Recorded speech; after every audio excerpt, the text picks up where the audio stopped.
connect and trade as a fresh row has erupted over the transfer of Sudhanshu Dhar Mishra, the investigating officer in the Videocon loan case. Sources say the CBI transferred the officer for keeping the case file pending and leaking information regarding searches. Parikshit Luthra, who was the first to break the story, joins us now with the details. Parikshit, curious developments continue in this matter. That's right. And the case of Sudhanshu Dhar Mishra, the supervising officer in this case, is really strange. He signed on this FIR on the 22nd of January. The very next day, he was shunted out on grounds of leaking information about the searches that were being carried out and also about keeping the case file pending for a very long time and not converting the preliminary inquiry into FIR. This FIR has now been criticized by a lot of people, but the fact that this investigating officer signed on the file, later was removed on the suspicion of leaking information, makes the case rather curious. We've been asking our sources what has happened so far. Have any of the accused, Chanda Kochhar, Deepak Kochhar or Venugopal Dhoot, been summoned so far? They replied in the negative, saying that all the documents that were recovered during searches are being scrutinized right now. Back to you. All right, thanks very much, Parikshit. We're now joined by N.R. Vasan, the former Special Director at the CBI. Mr. Vasan, thanks very much. What do you make of these developments?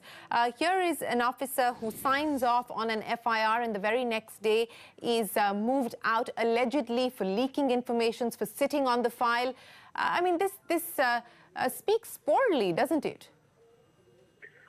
You see, let me put the entire incident in right perspective. In CBI, such kind of FIRs are registered only with the specific approval of the director. That means it was the director. It might have been signed by the SP of the branch, that technically, but the FIR draft must have been approved in toto by the director CBI and by none else. Second, if there are accusations that this officer has leaked information before the searches were conducted, yes, then he is liable to be proceeded against, and the organization should be taking whatever action is necessary. Third, as regards the file was pending with him for a long time, the entire chain of command in CBI is responsible up to the director. Now, this is such a high-profile case, and if I understand, I am out of India, but if I understand correctly, the PE was registered somewhere in December 2017. I don't know why it has taken them more than a year to convert into FIR and then name some persons based on no specific information. It's very, very surprising. I think it is a total professional failure of CBI in handling the matter, and the officers who have done this, who are responsible, must be proceeded against. Okay. You know, what is this now? Where does this leave the credibility of the CBI? Here is the current finance minister hitting out at the CBI for calling what they've done with this FIR investigative adventurism. You've already seen the battle between this former CBI director and his number two. And now you have, you know, this matter sort of turning curiouser and curious every day.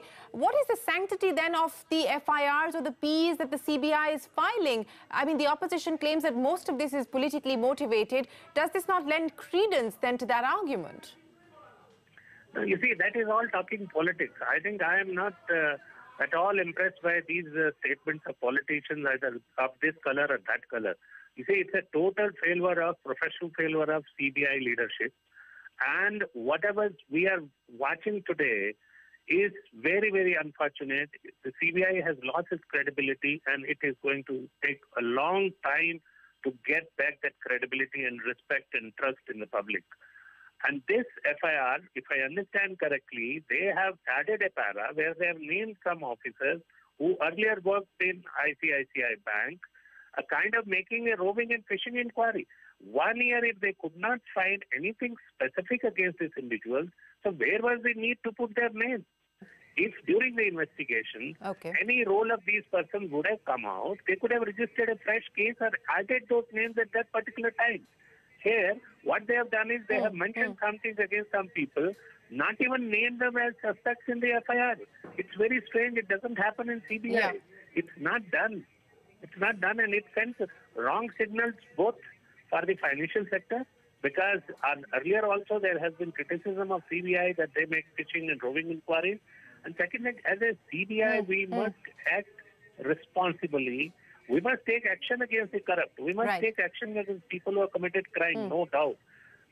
But we should not name people without anything substantive with us till we are very, very Substantive. definite that those people need to be proceeded against.